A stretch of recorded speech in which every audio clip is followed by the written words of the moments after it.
The Liquify effect in After Effects is very similar to the Liquify plugin in Photoshop. And basically what it allows us to do is treat everything like it's liquid, and we could just go in here and paint and adjust and distort in a very natural way.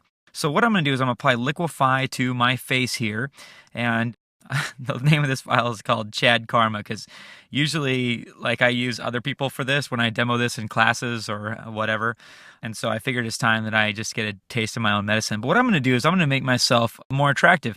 And I'm going to do to my face a lot of the things that I've always wanted to do with cosmetic surgery and stuff, but with the power of After Effects effects here.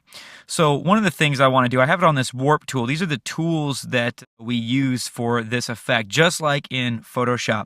And what I'm going to do is I'm going to bring out my sexy eyebrow. This eyebrow is very important to me to be able to make it raise up like that, like kind of like a wizard. It's very cool. So I just kind of sculpt it and push that up like that. And my eye's a little crazy. So I'm going to try to bring some of that eye a little bit back down.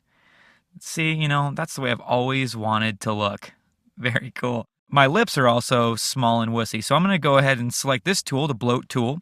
I'm going to come over here and I'm just going to click a little bit on my lips, puff them up a little bit. Yeah, how you doing? Yeah, those are cool. Okay. That's awesome. And we can come over here to the pucker tool, which will scrunch up pixels. So I'm giving myself a little bit more like some Stallone lips. That's cool. That's cool. And this little beady eye wants to be even more beady, so I'm going to click and make that smaller. Also, my nose is a big problem. It's massively huge. So I'm going to click on this and just keep clicking and holding until this becomes smaller. And I'm going to go back to the warp tool here. And I want this actually to be bigger. I want to fix the fat on my face. So I'm going to hold the control key or the command key down and click and drag here. Make that bigger. There we go. And I'm just going to go over here to the sides of my face and take in those extra 20, 30 pounds I got in my jaw. And man, this is the dream Chad. I'm becoming my own idol here. This is really exciting for me. Oh, that's awesome. And I'm going to go ahead and increase the size of the brush a little bit more. And I'm going to smash this down to get rid of my receding hairline here. This is so awesome. Okay. Now, if we did want to restore anything back to the way it was, we can come over here to this brush, which is the Reconstruct tool, and we can just click and drag on something to bring it back to the way it originally was. I'm actually going to undo that because I like having my receding hairline smushed down.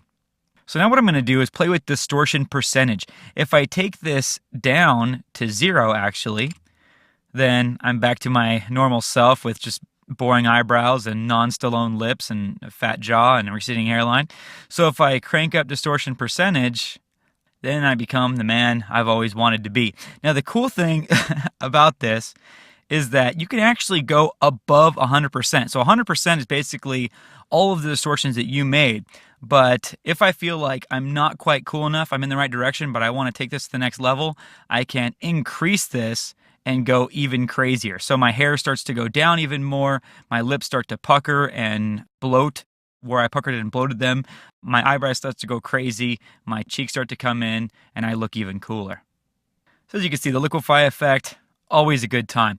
And you know, we've been playing around here, but the point is the Liquify effect really does give you so much control when you're distorting certain pixels. If somebody's nose was slightly too big, you don't have to make it ridiculously small like this, but you could just bring it in and tuck it in a little bit or make slight adjustments like that. You could also animate the distortion mesh offset. So if I were to move my head left to right, you could have the mesh follow my face so that the distortions follow the object that's moving. And what I can do here also is I'm just going to delete this Liquify as set as it is to do that. I'm going to apply another instance of Liquify. And one of the things that I can do on a more serious note is, let's say I'm bringing my eyebrows down. Let's say I bring this one up. Just kind of more like subtle changes. Oh, that's not really subtle though. And then maybe like if my mouth was like, pretend my mouth was like opening or something like that. And basically we could use, you know, Liquify to give facial expression, something a little bit more soft and subtle. So if I have my mouth open, you know, we can move this. And actually, you know what I'll do is I'll take this back to 100% and maybe I'll like move the jaw. Let me hold the control key and drag and get this bigger. And I could move like my jaw down as if I were talking. Yeah, that's a little bit ridiculous, but you get the idea that we can use Liquify just to make subtle changes, and then animate distortion percentage to kind of give the sense that we're making expressions and moving our face around to talk or make any other kind of facial expression or what have you.